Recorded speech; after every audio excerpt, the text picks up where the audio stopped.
ನಾಗೇಂದ್ರ ಅವರನ್ನ ಪುನಃ ಅವರ ಸಚಿವ ಸಂಪುಟದಲ್ಲಿ ಅವರು ಸೇರ್ಪಡೆ ಮಾಡಿ ಈಗಾಗಲೇ ಸಚಿವ ಸಂಪುಟದಲ್ಲಿ ಅವರು ಮಿನಿಸ್ಟರ್ ಆಗಿದ್ದಾರೆ.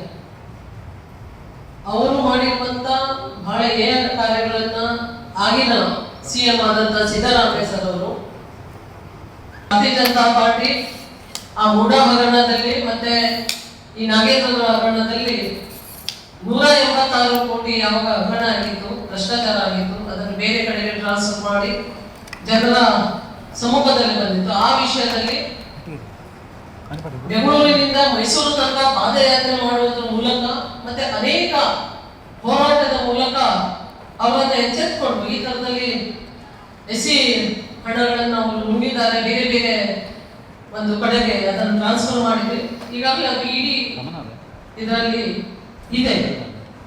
ಆದರೂ ಕೂಡ ಅವರನ್ನ ಪುನಃ ಒಂದು ಸಚಿವ ಸಂಪುಟಕ್ಕೆ ಅವಾಗ ವಜಾ ಮಾಡಿದ್ರು. ಆದ್ರೂ ಪುನಃ ಅವರನ್ನ ಈಗ ಸಚಿವ ಸಂಪುಟದಲ್ಲಿ ಡಿ.ಕೆ.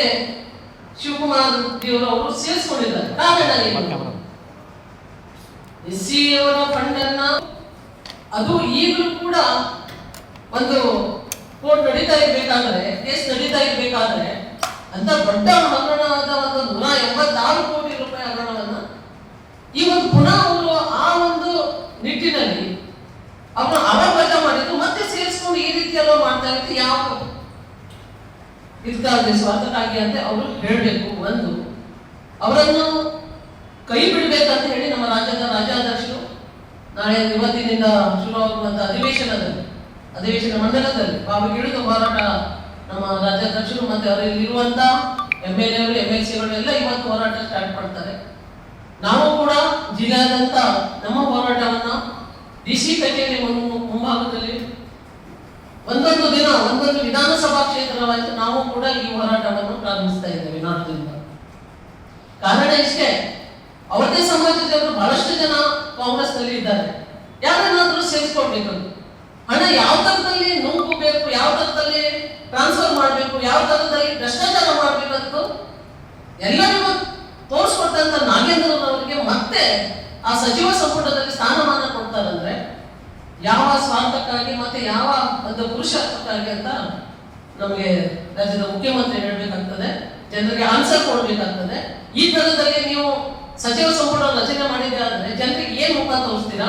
ಜನರ ಹಣ್ಣನ್ನು ನುಂಗ್ಕೊಂಡು ಜನರ ಹಣವನ್ನು ಯಾರಿಗೆ ಪಾಪ SC ST ಅವರಿಗೆ ಕೊಡಬೇಕಾಗಿರುವಂತ ಹಣವನ್ನ ಬೇರೆ ವಿಷಯಕ್ಕೆ ಟ್ರಾನ್ಸ್ಫರ್ ಮಾಡಿ ನಿಮ್ಮ ಇಲೆಕ್ಷನ್ ಅಲ್ಲಿ ಬೇರೆ ಬೇರೆ ರೀತಿಯಲ್ಲಿ ವರ್ಗಾವಣೆಯನ್ನು ಮಾಡಿಕೊಂಡು ಅನೇಕ ಬ್ಯಾಂಕ್ ಅಕೌಂಟ್ಗಳನ್ನು ತೆಗೆದು ಈ ರೀತಿಯಲ್ಲ ದೊಡ್ಡ ಒಂದು ಭ್ರಷ್ಟಾಚಾರನೇ ನಡೆದಿರುವಂತಹ ಈ ಆಗಿನ ಮುಖ್ಯಮಂತ್ರಿಗಳಾದಂತಹ ಸಿದ್ದರಾಮಯ್ಯ ಸರ್ ಅವರು ಅವರನ್ನು ಅವಾಗೆ ವಜಾ ಮಾಡಿಕೊಂಡು ಕೂಡ ಇವತ್ತು ಅದನ್ನು ಅವರು ಇರಿಸ್ಕೊಂಡಿದ್ದು ಅವರನ್ನ ನಾವು ಹೇಳ್ತಾ ಇರೋದು ಅವರಲ್ಲಿ ಮತ್ತೆ ನೀವು ಎಲ್ಲಿಂದ ವಜಾ ಮಾಡಬೇಕು, ಅವ್ರಿಗೆ ಯಾವುದೇ ತರಹದ ಸ್ನಾನ ಮಾಡಬಾರ್ದು, ಕೊಡಬಾರ್ದು. ಈ ರೀತಿಯ ಭ್ರಷ್ಟಾಚಾರದಲ್ಲಿರುವಂತವ್ರನ್ನ ಮತ್ತೆ ಸೇರಿಸ್ಕೊಂಡ್ರೆ ಮುಂದೆ ಏನು ನೀವು ಜನರಿಗೆ ಮುಖ ತೋರಿಸ್ತೀರಿ, ಏನು ಅಭಿವೃದ್ಧಿ ಮಾಡ್ತೀರಾ ಅಂತ ಹೇಳ್ಬೇಕಂತ ಇವತ್ತು ನಾವು ಪ್ರೆಸ್ ಮೀಟ್ ನಲ್ಲಿ ಹೇಳಿಕ್ಕೆ ಇಷ್ಟಪಡ್ತಾ ಇದ್ದೀವಿ.